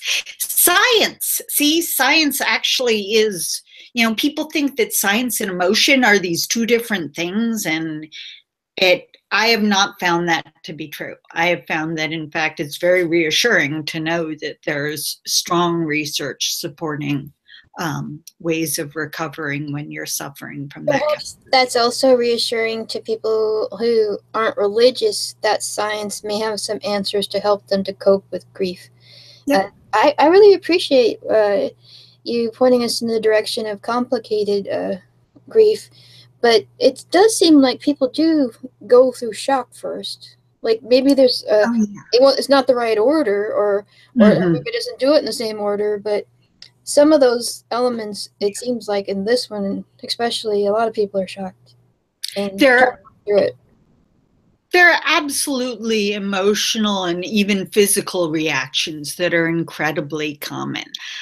Just because that particular theory was debunked doesn't mean that there aren't really common reactions. And one of them does seem to be, and this is anecdotal, that so many of us do experience a literal disbelief. I mean, I experienced the death of one of my closest friends just a few weeks ago, and all night long, I kept going back to look at the texts from her son to reread it again. Like, wait, did that really say she was dead? So I think that you're absolutely right that this sense of shock and disbelief is just so common, especially in a situation like this one. And a lot of people have to work through it. And I'm glad that you have a forum for people to, because some people say I don't have this physical group in my hometown, but there's the online forum, at least for people who speak English. To talk to other people who have been through grief. Or what do you think the most helpful advice has been? Is it different for everybody? I think one of the most helpful pieces of advice is there isn't a right way to grieve. And so many people struggle with this sense that they're somehow doing it wrong. And I think also just knowing that our brains do all sorts of strange things in reaction to a loss.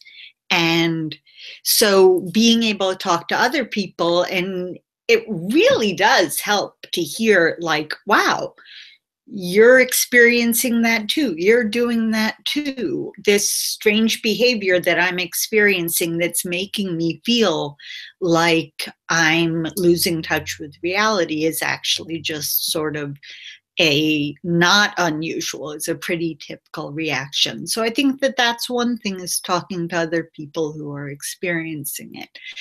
I think in the short term, just understanding that you're going to have a lot of emotions and being listened to, finding someone who's a little bit outside of the situation itself. I think this is something we as a community need to really stay aware of is that the closer someone is to what's happened, the more we need to sort of just be there and listen. Just be there, show compassion, listen. Also be there in terms of providing practical help. You know, often when you're grieving, you just kind of can't manage the everyday things. And then in the long term, I think as a community, we can help each other make meaning by honoring the people we've lost. You know, I already saw a very beautiful Facebook post about Jennifer Smith, who I didn't know at all, but what her friend was saying wasn't just about her death, it was about the kind of person she was in life. And that, I think, is one of the most important parts of grief, is just remembering and saying, this is who this person was and how the way they were, the way they treated me, the love they gave me, the things they taught me, this is what I'm going to take on with me. This is what I'm going to take forward with me. And I think all of us can do that. And it's a way of, you know, there is no immortality, but there is this way that people live on in the kindness that we show each other in their memory. I think that was my post that she's referring to. Makes me happy. Oh, it was so, I mean, yeah, it was beautiful. Also, when death is tragic like this, maybe people might be a little more traumatized. Should they seek professional help? That's a great question. More than just a support group, or what do you think? And I think that in a case like this, it's just very, very common that someone will benefit from therapy. In fact, it turns out that in the majority of losses, people actually do all right without therapy. But in a case like this, I really do recommend that the people who are directly impacted by it, you know, prepare themselves for seeking some professional help. I would imagine that in the case of 3 children, in this particular instance, that somebody would certainly assign them some kind of a therapist. I mean, somebody's got to be, you know, professionally analyzing and attempting to comfort and deal with these girls. Well, I think, you know, I'm a school counselor in my paying job, and so I'm very much hoping that at the school they're at, that they have good counseling services, because those are the people who will connect the family with the services they need. Yeah. Does anybody have any current contact with them, Phil? Right now, I believe that like Anthony, he's keeping in contact with the grandparents, who will be letting us know updates like funeral plans or something like that, so that we can be ready for that whenever they get up to planning that. There is a memorial service this Saturday. They posted her obituary today, and there is a memorial service this Saturday. Yeah. So, but yeah, he's been one of the main points of contact. I've been in contact with the son, Aaron Scott's son, to kind of see what's going on there. But the last thing they need is a billion people trying to communicate with them all over the place. So no, that's not what I was suggesting. I was just, do we know what their situation is? You know, sure, yeah. Anthony's keeping in touch and keeping a lot of the rest of us in the loop. So yeah, he's a good one for that. yeah, he can bridge that gap. So, but yeah, we'll just listening to him and seeing what they need. And I think the girls are gonna, for consistency wise, they're gonna keep them here for the rest of this semester. After that, just have to see what happens. Once again, I want to remind everybody that we are here trying to raise funds, not just as a comfort gift. Maybe this is going to a trust for college, but it is money that we're trying to raise as some means of comfort, of cushioning this awful blow that these three girls have gone through, in having become an orphans this tragic way earlier this week. So donation link is below. Please consider contributing. We're shooting for $50,000. It's not really a lot, given that there are three girls in this kind of a horrific situation. Okay, Vicky, Yes. one of my friends, Dean, was asking if you could share the post about Jennifer. Do you have it? If you don't have it right now, we'll talk about something else. He wants me to read it? Yeah. Yeah, absolutely. Also, while she's looking for it, Rhonda, not everybody has Recovering from Religion chapter or support group in their area. Can you give us information on how to start a support group with Recovering from Religion if someone wants to help other people? Because this is that time of year, and everybody thinks Christmas, Thanksgiving, it's family, but then that's a big reminder to some people who are struggling that they're having family problems. So how would you go about starting one to help people, or if you need one yourself, how would you start one, Rhonda? Well, you would start by going to the website. Go to the website and, Recovering from Religion, and get in touch with the main person I work with in regards to my chapter here in Tulsa would be Susie. And so that's who I talk to regularly in regards to anything regarding what I'm doing as a facilitator.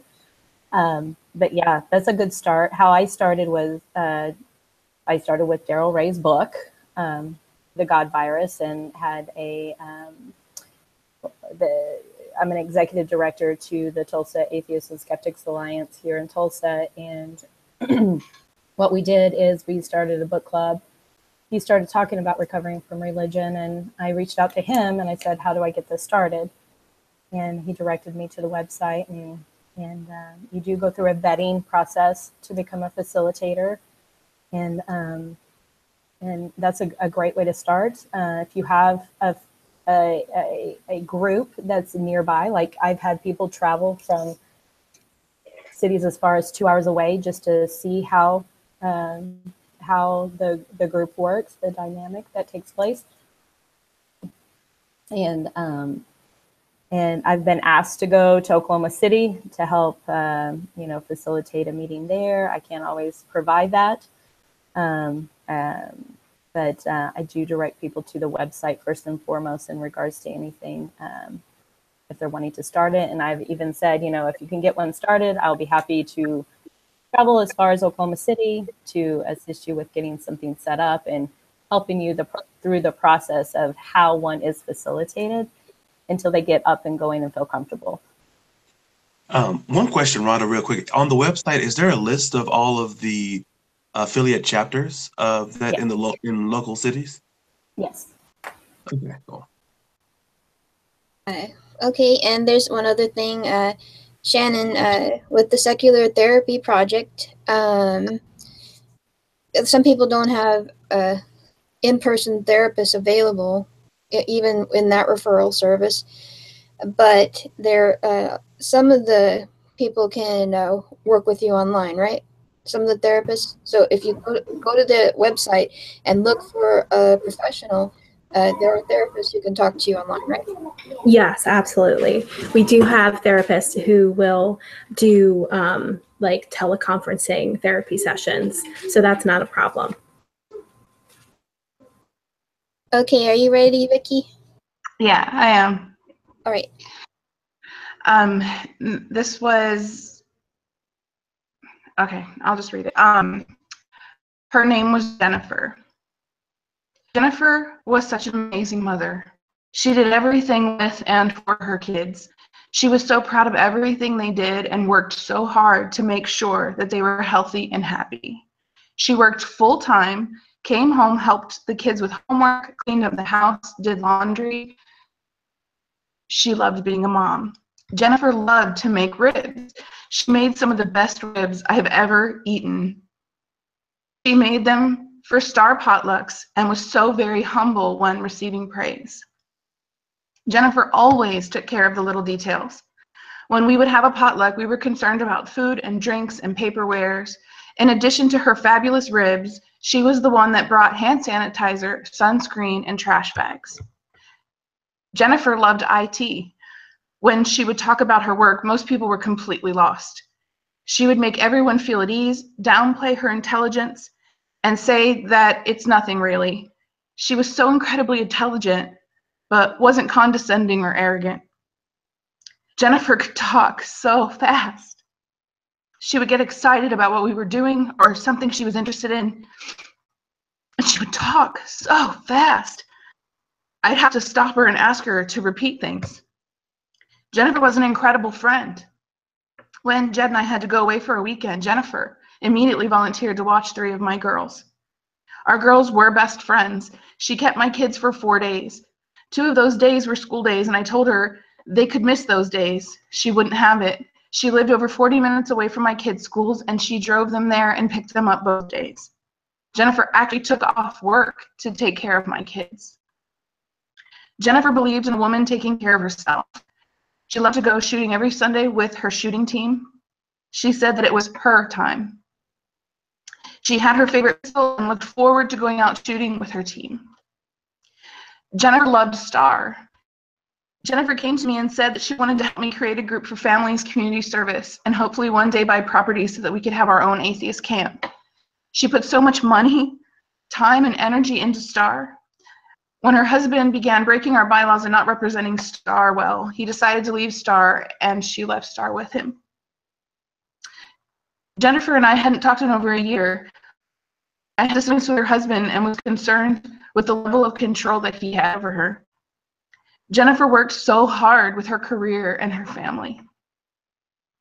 Jennifer was so strong and independent, but he controlled her. Talking about it and how I was not a fan of her husband made her angry with me. I reached out a few times, but I still hadn't talked with her in over a year. She was very upset with me, and losing her friendship was heartbreaking. Jennifer was so easy to be around. This part is actually added by a different friend, Angela. Jennifer was so easy to be around. She was the kind of mom that made me think, if every child had a mom like Jennifer, the world would be such a different place. Such a kinder, more gracious, more thoughtful, more loving place. It truly feels like a beautiful light has gone out. And the world is a bit dimmer for it. Money and care packages and letters and pictures when the opportunity becomes available. I will do, but I know it can't touch the pain those girls are enduring. I can't give them back Jennifer. Their mom who gave so much as a mother and yet always felt that she wasn't doing enough. I'm so grateful to have known Jennifer. And then it goes back to me. Jennifer's murderer is getting so much love and support right now. They're said about her murderer, Jennifer. I want people to know her, Jennifer, and how incredibly loving and wonderful, beautiful, and intelligent she was. Jennifer's murder was planned and carried out because she was leaving him. He chose to leave their children as orphans. He chose to forever change their lives, change the lives of their children, and take away their childhood. They could never go home again. He has ruined the holidays for the girls for the rest of their lives. And this other part is added by one of our friends, Catherine. They will never be able to have a Thanksgiving and not think of the last one they had before their mother was murdered. This murderer thought so little about his children that he not only took their mother away from them forever, he did it a few weeks before Christmas. The only thing he did not take from them was their very lives. He did not flip out. It was not an emotionally charged fight that escalated. And then this is back to me. Jennifer's murder was meticulously planned. Jennifer should be the recipient of all of this love and support Jennifer's name should be the one on everyone's lips. Jennifer will not be forgotten. Jennifer, I love and I miss you. I will forever be heartbroken. I'm sorry we couldn't reconcile our friendship. I understand your loyalty to your husband. Finding out you were leaving him made me so proud of you. You were so strong. Maybe we could have healed our friendship and maybe not. I will always love your girls. And if they want, and if your family will let me, I will continue to be a part of their lives to make sure they remember the Jennifer that I know and love. And then I put hashtag, her name was Jennifer.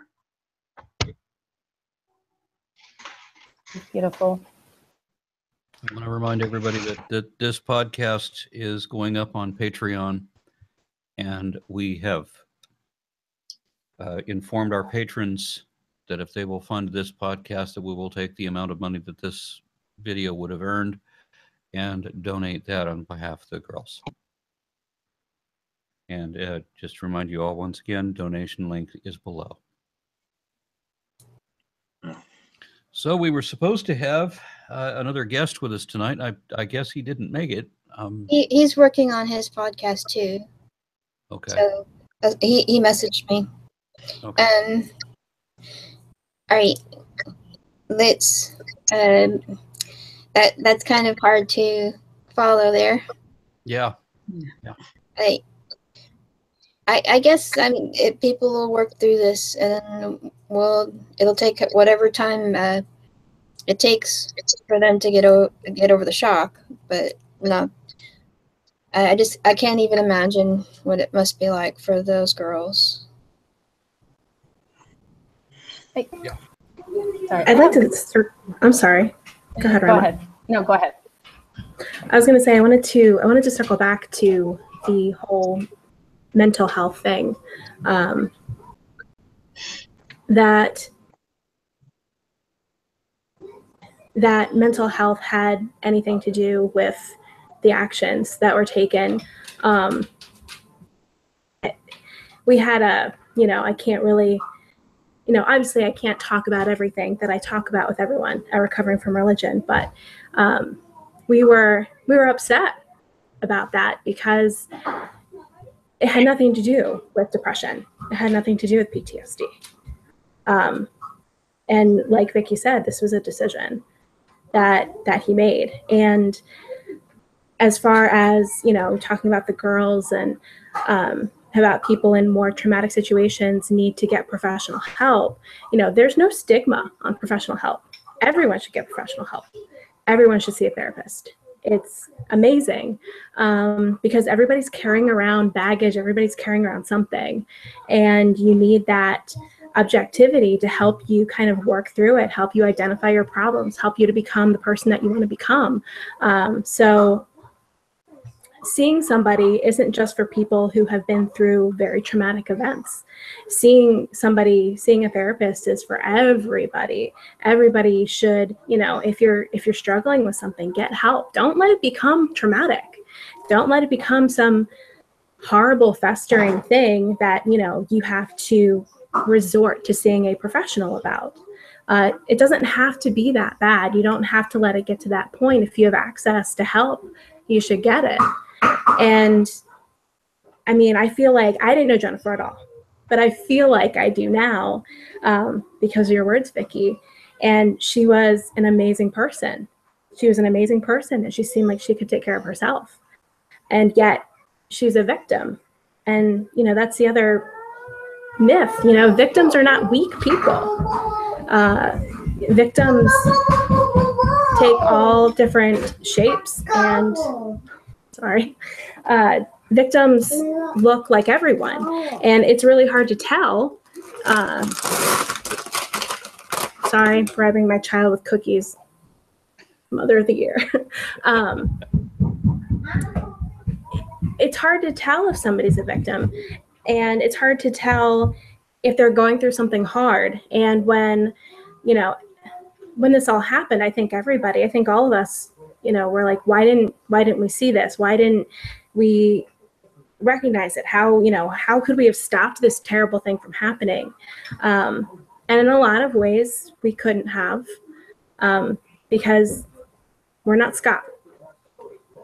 and he made his choices, and they're terrible. But victims are strong women. Victims are all different kinds of people. And, Vicki, you said that you lost that friendship, and that's horrible and sad, but it's so good that you reached out to her, because I bet if she would have had the chance, she would have come to you later, reconciled. I mean, obviously she was struggling, and you reached out to help her. And when I was looking up, what we could do, a lot of the places said, do reach out. Always reach out to people. It's hard because you have to reach out without judgment. And a lot of times people are going to make decisions that you don't like, and they're going to keep going back to the people that hurt them, but you just have to keep being there for them. So yeah, that's just, I wanted to make sure everybody knows, They need a better professional help is for everyone. We need a better culture of seeking professional help and not associating it with weakness.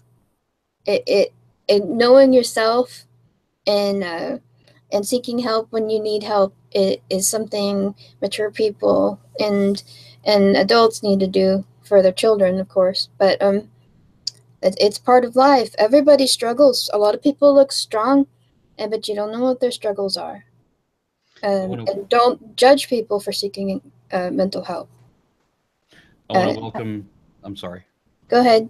Yeah, I wanted to welcome our friend that we'd invited here, Jerry DeWitt, and you're also involved with Recovering from Religion, yes?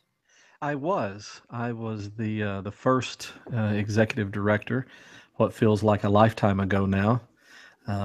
Had met Dr. Del Rey at the Free Thought Convention, October of 11, I think it was. And he had been looking for a full-time executive director for some time. And so I think I was the first. And I was that way for probably a good year. And then, as happens so many times in the secular movement, we switch up positions and swap places and go on to other things. But it was very much a position of honor for me, and I feel very fortunate to have been involved when I was. Do you have any comments on the situation or your perspective on it? I apologize for coming in so late, but already the thought that's pretty clear to me is, since we're free from religion, as we're still recovering, the stigma of seeking professional help, we should be very much far past that. And we should be very comfortable with opening ourselves up to professional assistance, being vulnerable, and being honest about where we're at in our lives. I see a therapist myself once a month, would do so more regularly, and did do that more regularly when I could afford it. But I very much look forward to that 1 hour out of that month. And I know for a fact in just the last 6 months of seeing her that it has made fantastic changes in my life, fantastic changes, and so much so that I'm surprised by it. But I was always a believer of therapy, even whenever I was the quote unquote man of God back in my preaching days. I very quickly realized what my limitations were, and would recommend that congregants seek. Almost always, I'd suggest that they start off with a physician. Tell the physician what kind of symptoms, problems they're having, in case it was strictly, biological, chemical, some way or the other, and then to go beyond that and seek therapy. And so now that I'm completely outside of religious philosophy, I most definitely support it and believe in it and have experienced its benefits. So I would just put that on the back end of what I just heard. Make sure we're always getting all the help that we can. We deserve it. We simply deserve the help. you know, we really, really deserve the help. And I think it's part of the process of learning who you are and reaching that fullest expression of your individuality by working all those bugs out, whatever they are. Well, thank you for that. We're kind of struggling to rebuild what you're talking about with churches where people would be connected to each other. They would know who they went to church with, and hey, brother Jerry, are you all right? Right? Mm-hmm. And with the secular, we're rebuilding all of that. So that's why I think Jerry helped co-found Recovering from Religion and Grief Beyond Belief, because religious people that haven't trademarked dying or having mental health issues. So actually, it has. Go ahead. I was just simply going to say it's something that if you're a community builder, then what you should consider doing is institutionalizing the idea of having caregivers, of having people who pay attention to just those things. And it's not overly complicated. You can catch a lot of issues beforehand by simply taking a roll. You take a roll of who shows up for the meetup, and you compare that the next time to who doesn't show up, and hopefully it's only a week later, a month at the most, and now you already can see patterns happening of who's involved, who's not involved. That happens naturally through friendships, through the connections that we think that we're going to make, but it doesn't happen naturally for everybody all the time, and particularly for personalities that aren't overly engaging whenever they're there. Unfortunately, oftentimes they're the ones that need that extra attention the most and are the ones who are least likely to get it because they don't stand out from the crowd. They intentionally don't stand out from the crowd. So if you institutionalize that position within your community and say, okay, this is your job, you take roll, and this is your job, is to compare that roll to the last time and see who's attending, who's there, and who's not there, then you can catch some of those things. And that's something that is extremely, extremely simple to do. And you probably have volunteers who are looking to do something, and that's something important that can be done. I really like what Jerry's saying, and I think it's very important to keep in mind in a situation like this that a lot of the most pain doesn't happen immediately. Like Lelandro's saying, in the beginning, often people really are in shock. And one of the things we hear so frequently in Grief Beyond Belief is, my friends were all there in those first couple of weeks, and now it's 2 months later or 3 months later, and everyone's sort of forgotten that it happened. I mean, sometimes I have to like look at my friends, like, or at least some people I know, and like, do you not remember I had a son who died? Because people do move on with their lives. And so I really like what you're saying, that it's possible within an organization or community to really plan for that and address that. And I would think, you know, I can see how much pain Victoria's in, and in the back of my mind I'm thinking someone needs to check in with you in a few months, that whatever you're feeling now, you know, you're going to be feeling something different and going through a different kind of sorrow in a few months, and you're going to need to talk then just as much as you need to talk now. And it's so important that we not forget the people who we love who are grieving. Even introverted people who might not necessarily thrive on group conversations and stuff like that. One of the hallmarks of becoming depressed is disconnectedness. So even like people who don't socialize a lot, they still need some connectedness. And maybe they're in some situation where they're isolated, either by religion or they've moved, or so people need to like give somebody a shoulder to lean on sometimes. And like Jerry's saying, sometimes you won't even notice the person because they're not the big talker in the group. But hey, why isn't Phil here or something? But Phil always talks though. He's pretty talkative. But I don't know if Rhonda's already addressed this or not since I've come in late, but Rhonda, have you talked about empathy and the role that really needs to play in our communities? I mean, I can see that as presentations. I can see that as classes that are given that would build within our culture more sensitivity and more awareness. Yeah, that's kind of my thing at work. My normal job, I'm a manager and a coach, and I am always instilling empathy. So many people forget about confuse sympathy and empathy, and no, we really didn't have a chance to cover that or talk about that.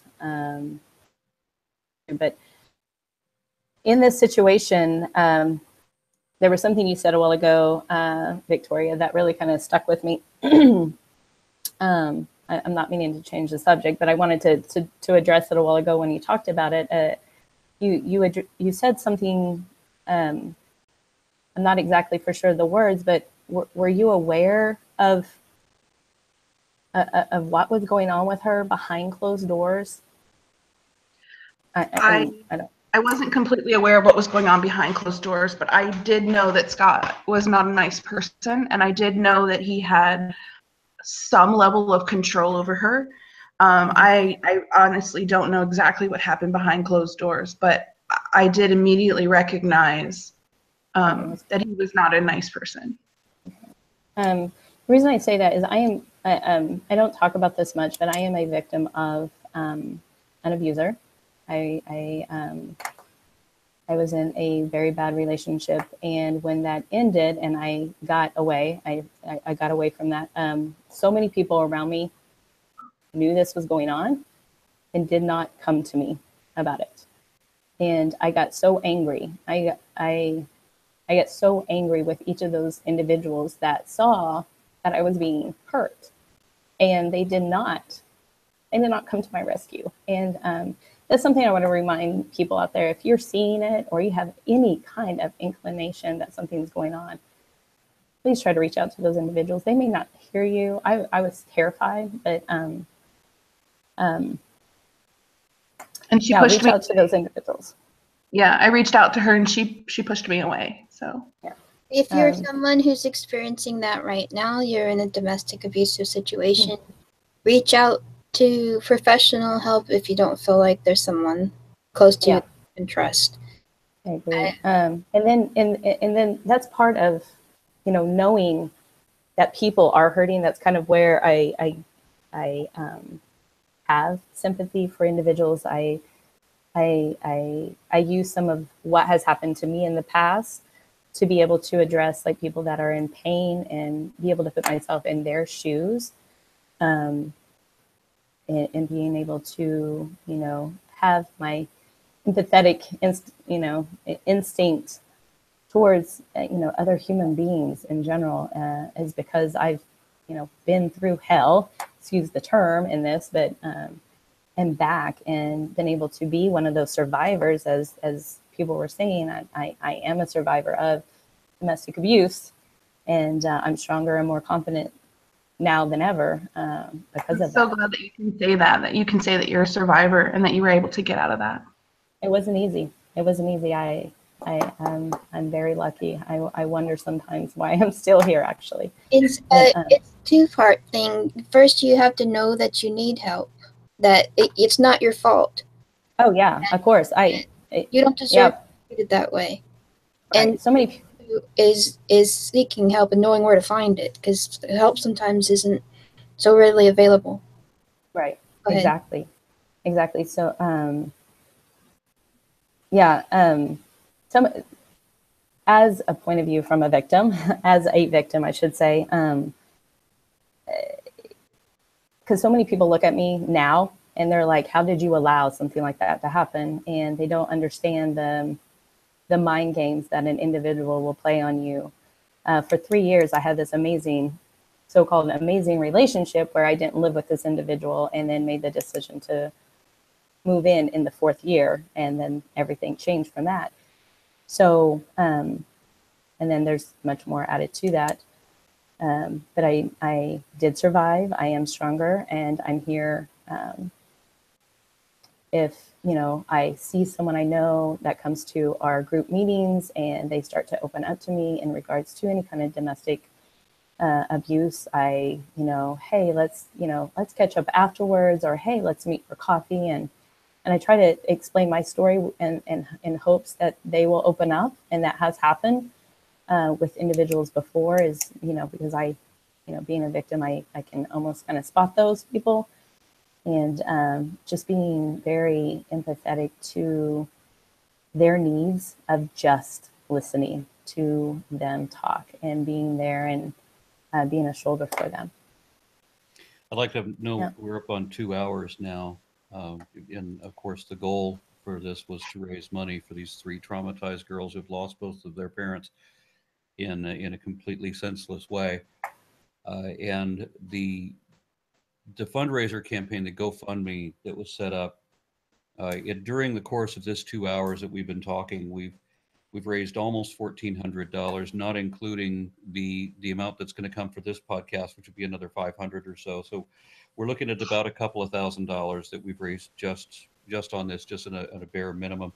And the GoFundMe has been up for 2 days, and they've raised so far $27,611, which is good. And it's over halfway to the goal. The goal was 50,000, which, if you remember, that's not much to ask when we're just trying to come up with something to help these girls that in this really senseless situation. So I want to thank everybody that's contributed, everybody that has donated so far, everyone that will hear this afterward and still will. And of course, everyone that's been on the podcast this evening. Is there any final words that any of you would like to say? Please do. When I was Googling, I was preparing for this, and I Googled abusive spouse. And the first resource that came up is helpguide.org. And I looked at it to make sure that it wasn't skewed one way or the other. And helpguide.org for people who are suffering or dealing with abusive spouses, it seems very, very helpful. Now, the next 2 things afterwards were focus on the family. So for people who are still religious, and, you know, a lot of religious influences try to keep the couples together, you know, you don't have to stay in that situation. So when I looked, helpguide.org seemed really good. And I wanted to add, like, if probably, definitely, you cannot stop every one of these tragic type situations from happening every day. But there are some people that do change their minds about the thoughts they're having. There are people who take a minute, you know, seek help, and that if that stops one family from being shattered like this, it's worth it. Seek help. Seek there's secular help. There's secular professional help, like we were talking about. If you're in the middle of a bad grief situation, there is also secular help with that, evidence-based help. There's help out there, and if you're somebody who wants to help other people, do like Jerry and Rebecca and Rhonda and Shannon, Vicky and Phil do. They make communities for people to relate to one another and notice them and notice when people are struggling, and ask them if they would like some help. And that's my final word.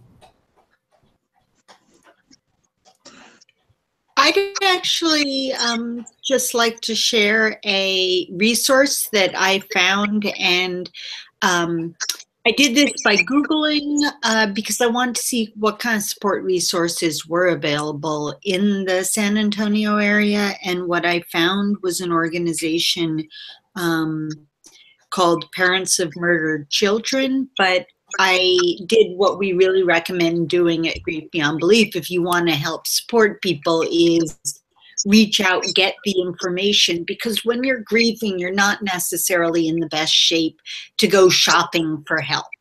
And so what I did is went and looked for what was out there, and they said, yes, we're here not just for parents of murdered children, but for any friends and family of someone who was murdered. And I said, you know, are you able to provide support without religion? They said, we are ourselves secular, but obviously I think one of you mentioned, you know, often when you go to a grief support group, there are other people in the group who are religious, and I'm sure there are, especially in that area, a substantial number of religious people who attend, but at least the service itself isn't religious. It's not religious based. And when they responded to me, they actually said this winter they're going to be having some classes that, you know, in grief and using mindfulness practices to support your grief process. And so again, that organization, it's called San Antonio Chapter of Parents of Murdered Children, and you can Google it and find out when they meet. And so I just want to offer that service, as well as, you know, just to remind anyone who is grieving these deaths that grief beyond belief is there, and just go ahead and Google us, and even just message our public page. And if you say that you are impacted by this tragedy, then we will fast track you into the group. And another source that I did when I spoke earlier about the grief recovery I went to was the Grief Recovery Institute. I believe they're out of California somewhere. But I, of course, attended the grief recovery program that they had here in Tulsa. At anyone listening from Tulsa or the Tulsa area, it's at Floral Haven Cemetery.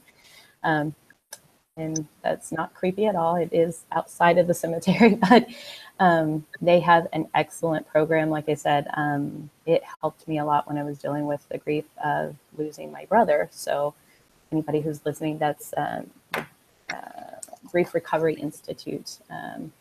It's a very good program, and I definitely suggest it. And I'm sure you can go to their website and be able to find any locations that may be out there for you and in your area. Mr. Phil, you have a word? Yes, I will say something. I want to thank everyone, kind of piggybacking off of what Aaron said. I want to thank everyone that has supported the campaign so far. I apologize for my voice. I've been sick, but I was determined to be here. So I'm on a lot of meds to make sure my voice is still audible. So hopefully y'all heard it well enough. But